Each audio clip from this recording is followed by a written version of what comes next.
Doctrine and Covenants, Section 102. This day a general council of 24 high priests assembled at the house of Joseph Smith, Jr. by revelation, and proceeded to organize the high council of the Church of Christ, which was to consist of 12 high priests and 1 or 3 presidents, as the case might require.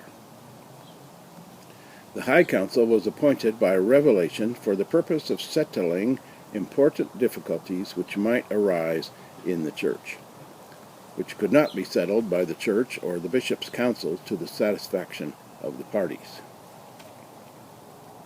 Joseph Smith, Jr., Sidney Rigdon, and Frederick G. Williams were acknowledged presidents by the voice of the council, and Joseph Smith, Sr., John Smith, Joseph Coe, John Johnson, Martin Harris, John S. Carter, Jared Carter, Oliver Cowdery, Samuel H. Smith, Orson Hyde, Sylvester Smith, and Luke Johnson, high priests, were chosen to be a standing council for the church by the unanimous voice of the council. The above-named counselors were then asked whether they accepted their appointments, and whether they would act in that office according to the law of heaven, to which they all answered that they accepted their appointments and would fill their offices according to the grace of God bestowed upon them. The number composing the council who voted in the name and for the church in appointing the above-named counselors were 43, as follows: 9 high priests, 17 elders, 4 priests, and 13 members. Voted that the High Council cannot have power to act without 7 of the above-named counselors, or their regularly appointed successors, are present.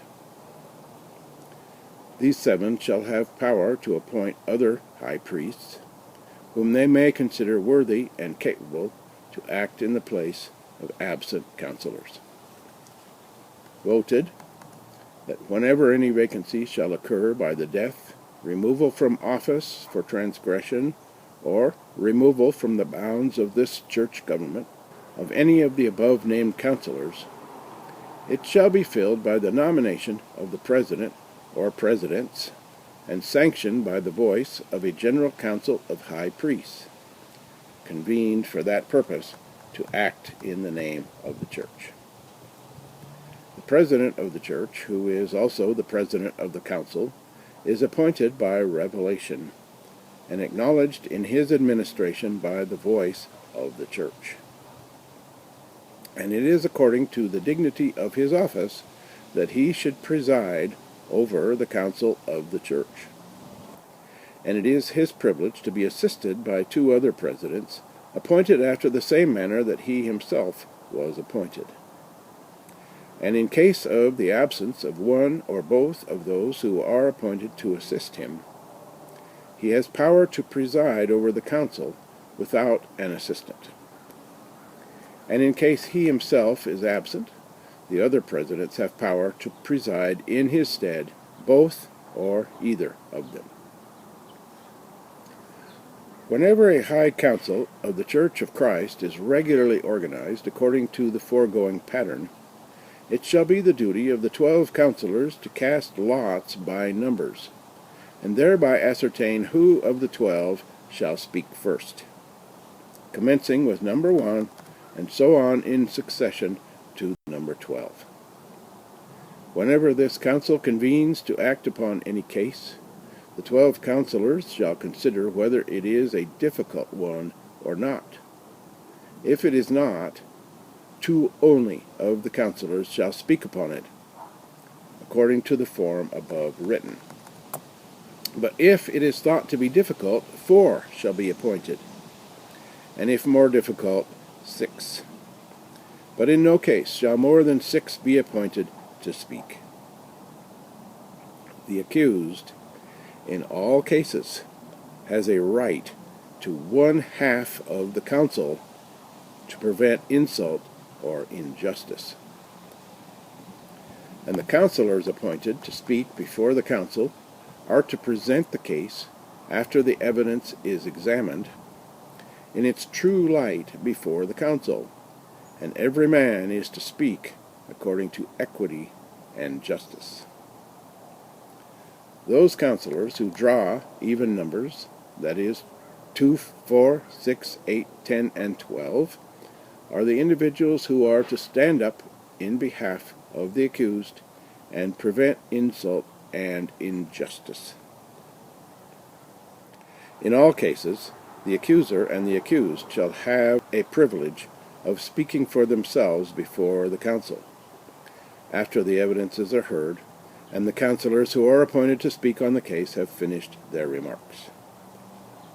After the evidences are heard, the counselors, accuser, and accused have spoken, the president shall give a decision according to the understanding which he shall have of the case, and call upon the 12 counselors to sanction the same by their vote.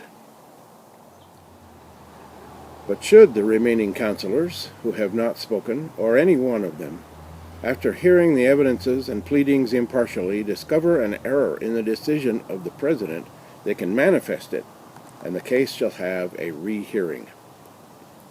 And if, after a careful rehearing, any additional light is shown upon the case, the decision shall be altered accordingly.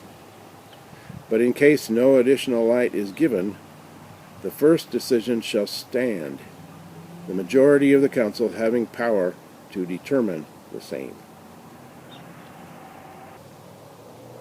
In case of difficulty respecting doctrine or principle, if there is not a sufficiency written to make the case clear to the minds of the council, the president may inquire and obtain the mind of the Lord by revelation. The high priests, when abroad, have power to call and organize a council after the manner of the foregoing, to settle difficulties when the parties, or either of them, shall request it. And the said council of high priests shall have power to appoint one of their own number to preside over such council for the time being. It shall be the duty of said council to transmit immediately a copy of their proceedings, with a full statement of the testimony accompanying their decision, to the high council of the seat of the first presidency of the church. Should the parties, or either of them, be dissatisfied with the decision of said council, they may appeal to the high council of the seat of the first presidency of the church, and have a rehearing, which case shall there be conducted according to the former pattern written, as though no such decision had been made. This council of high priests abroad is only to be called on the most difficult cases of church matters, and no common or ordinary case is to be sufficient to call such council. The traveling or located high priests abroad have power to say whether it is necessary to call such a council or not. There is a distinction between the high council or traveling high priests abroad and the traveling high council composed of the 12 apostles in their decisions. From the decision of the former there can be an appeal, but from the decision of the latter there cannot. The latter can only be called in question by the general authorities of the church in case of transgression. Resolved, that the president or presidents of the seat of the first presidency of the church shall have power to determine whether any such case as may be appealed is justly entitled to a rehearing, after examining the appeal and the evidences and statements accompanying it. The 12 counselors then proceeded to cast lots or ballot to ascertain who should speak first, and the following was the result, namely, 1. Oliver Cowdery, 2.